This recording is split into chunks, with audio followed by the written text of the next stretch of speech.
কবরে প্রথম রাত নিয়ে বিশ্বনবী সাল্লাল্লাহু আলাইহি সাল্লাম বলেন, বান্দাকে যখন তার কবরে রাখা হয় এবং তাকে কবরে রেখে আপনজন শুধু এতটুকু দূরে চলে যায় যে তখনও ওই কবরস্থ ব্যক্তি তাদের জুতার শব্দ শুনতে পায়। রাসূল সাল্লাল্লাহু আলাইহি সাল্লাম বলেন, ঠিক সেই সময় তার নিকট দুজন ফেরেশতা এসে তাকে বসিয়ে প্রশ্ন করা শুরু করে। যখন সর্বপ্রথম মৃত ব্যক্তিকে শোয়া থেকে বসিয়ে দেওয়া হয় তখন মৃত ব্যক্তির কাছে মনে হয় সূর্য ডুবে যাচ্ছে। সে বসে তার চক্ষুদ্বয় মুছতে মুছতে বলতে থাকে, তোমরা আমাকে ছেড়ে দাও, আমি নামাজ আদায় করব। সুবহানাল্লাহ। যেহেতু সূর্য ডুবে যাচ্ছে, সে মনে করবে আজ তো আসরের নামাজ আদায় করি নাই।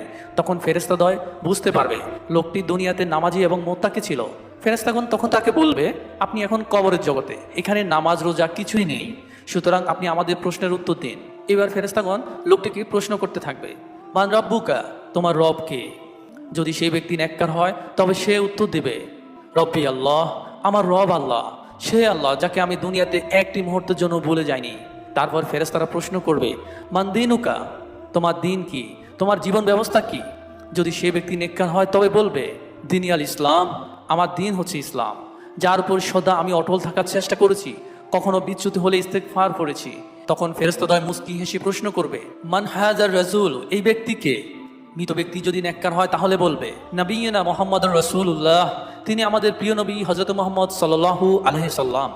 এই প্রশ্নের উত্তর শুনে ফেরেশতাগণ বলবেন, আপনি মুহাম্মদ সাল্লাল্লাহু আলাইহি সাল্লামকে কিভাবে চিনতে পারলেন? এর আগে তো কখনো আপনি দেখেননি। মুমিন বান্দা বলবে, আমি আল্লাহর কিতাব পড়েছি এবং তার প্রতি ঈমান এনেছি, তাকে জীবনভর এতটা অনুসরণ করেছি যে হৃদয়ে তার ছবি এঁকে নিয়েছি, আর আল্লাহ পাকের হুকুমে তাকে এখন আমি চিনতে পেরেছি। সুবহানাল্লাহ। প্রত্যেক মানুষকে মৃত্যুবরণ করতে হবে, মৃত্যু থেকে পালিয়ে থাকার সুযোগ কারো নেই। মৃত্যুর পর মুমিনের প্রথম গন্তব্য কবর।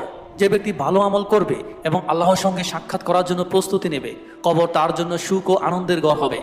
আর যে ব্যক্তি খারাপ আমল করবে এবং আল্লাহর আনুগত্যের ক্ষেত্রে ত্রুটি করবে, কবর তার জন্য অন্ধকার ঘর হবে। এজন্য আল্লাহ তাআলা বলেন, কবরে মুনকার নাকির ফেরেশতার প্রশ্নের উত্তর তারাই দিতে পারবে যারা মৃত্যু পর্যন্ত ঈমানের পথে প্রতিষ্ঠিত ছিল। আর যারা ইহকালের পথে ঈমানের পথে প্রতিষ্ঠিত ছিল না, মৃত্যুর পর তারা মুনকার নাকিরের সওয়াল জবাব শুধু বলবে, লা আদ্রি লা আদ্রি, আমি কিছুই জানি না।